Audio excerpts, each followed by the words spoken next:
আসসালামু আলাইকুম রহমতুল্লাহি বারাকাতুহু। সম্মানিত দর্শক, কৃষি জীবন টিভির পক্ষ থেকে সকলকে জানাই শুভেচ্ছা এবং অভিনন্দন। আজকের ভিডিওটি দেখছেন যে হলো পুঁই সম্পর্কে। পুঁই একটা আসলে লাভবান একটি আবাদ। তো কেউ যদি যত্ন সহকারে করতে পারে তাহলে কিন্তু সে লাভের আশা সে দেখতে পাবে, আশার মুখ দেখতে পাবে অবশ্যই। কারণ সে এই পাতাগুলো যদি ভালোভাবে তৈরি করতে, ভালোভাবে বিষ প্রয়োগ করে স্প্রে করে যদি তৈরি করতে পারে তো এমনি মানুষ চাহিদা করবে। দেখেন কত সুন্দর কিন্তু পাতা, কোনো দাগ কিন্তু একটুকু নাই।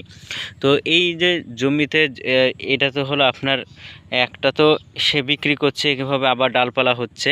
ওখানে আপনাকে আরেকটু দেখাই, ওখানে বড় বড় গাছ, এগুলো ছোটো ছোটো গাছ, এগুলো হলো পরে লাগাইছে। কারণ এখানে যখন লাভের আশা দেখতে পাইছে, মুখ দেখতে পাইছে, তখন কিন্তু এগুলো কিন্তু করেছে।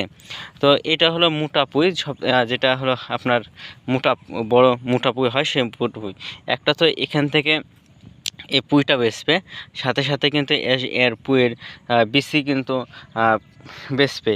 তো আপনারা অনেকেই জানে যে পুঁইয়ের বীজ খাইতে খুব অনেক সুন্দর লাগে।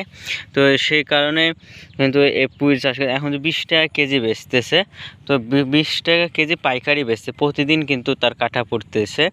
তো সেই যাহাতে সে লাভের আশার মুখ দেখতেছে এই কৃষক ভাইটা, সে থেকে কিন্তু এবারও হলো পুঁই কিন্তু করেছে। তো আপনারা কে কে পুঁই করেন বা জানেন কি করলে এই যে পুঁইগুলো মারা যাচ্ছে, আপনাদেরকে দেখায় যে একটা রোগ দেখা যাচ্ছে, এই যে দেখায়, এই যে পুঁই গাছটা কিন্তু মরে যাচ্ছে।